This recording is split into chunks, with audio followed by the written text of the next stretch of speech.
E aproveitando essa natureza, nós vamos falar de algo que machuca muito a gente, mas que existem elementos, né, energias positivas nela, que nos ajuda a sarar feridas, a curar traumas. Então, hoje eu trago para a gente conversar um pouco sobre justamente essas feridas e essas cicatrizes emocionais que são geradas internamente dentro da gente, que geram emoções que a gente às vezes não sabe nomear e nem reconhecê-las. Que dirá saber cuidar, como tratar, como direcionar. Às vezes a ferida física sangra a gente na pele e é mais fácil a gente enxergar.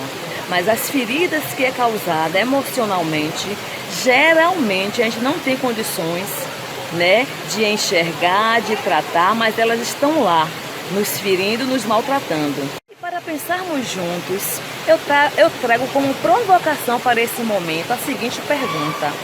Às vezes a gente não sabe o que nos machuca, mas e quando a gente toma consciência do que causaram essas dores e cicatrizes emocionais na gente?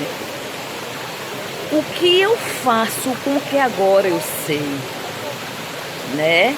Reconheço, identifico essas feridas e cicatrizes.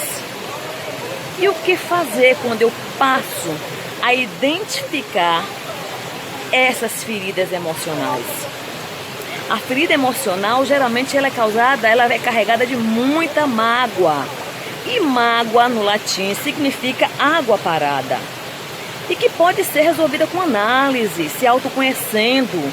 E essa mágoa, essa água parada, digamos assim, ela precisa ser drenada. Ou seja, existe a possibilidade de um expurgo através da catarse ou da associação livre, que é uma técnica muito utilizada pela psicanálise. Porque a gente pode ir aos pouquinhos disseminando isso. Só que na medida que às vezes a gente vai fugindo de nós mesmos, a gente não possibilita, né, a gente completar o processo da nossa caminhada, o percurso.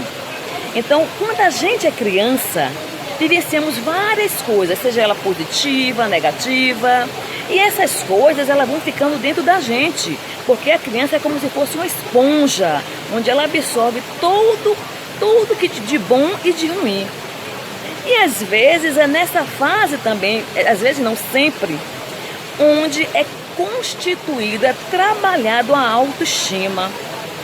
E essa autoestima, ela é muito importante para desenvolver a resiliência e saber lidar com as frustrações.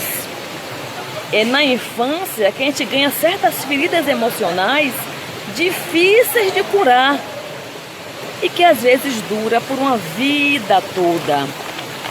E se a gente não identificar, a gente passa por essa vida o tempo todo sofrendo as dores causadas por essas feridas emocionais. E tem algumas feridas emocionais, como o medo do abandono, que foi gerada por pais que às vezes não fizeram o seu papel de protetor. Isso gera insegurança e dependência. Também a rejeição na infância é uma outra ferida que gera a pessoa do sentimento de inferioridade.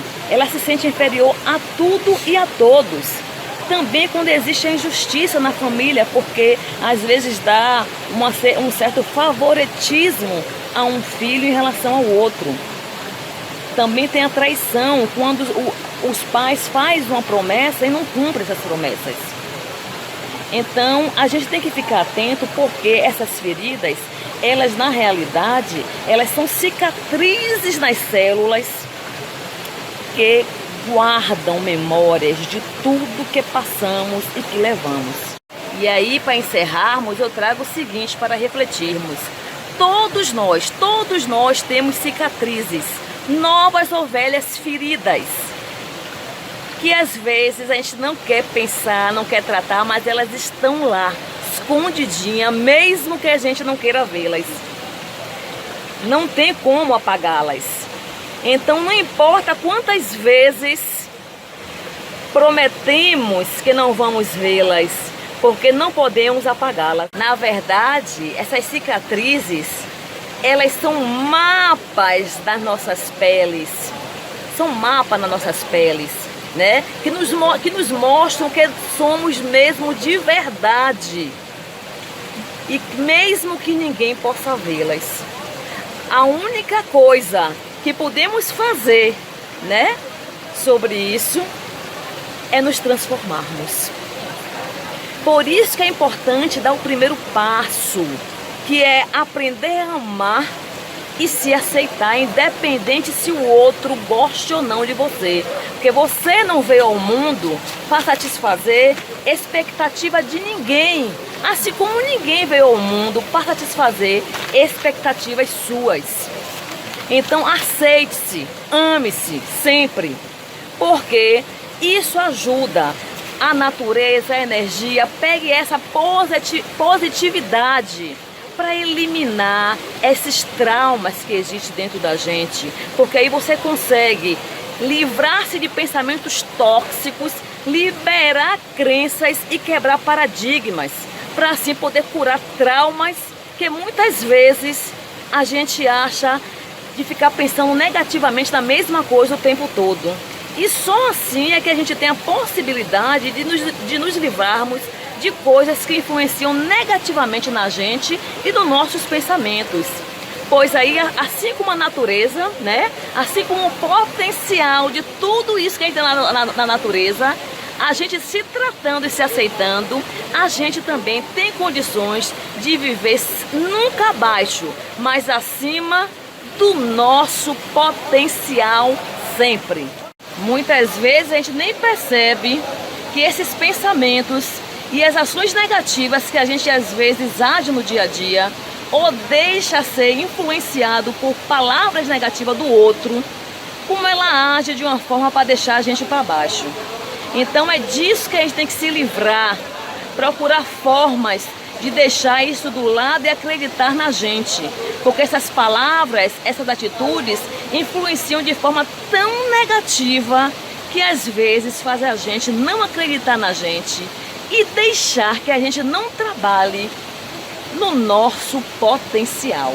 E potencial é algo que todos nós temos e que você pode procurar formas de trabalhar sempre.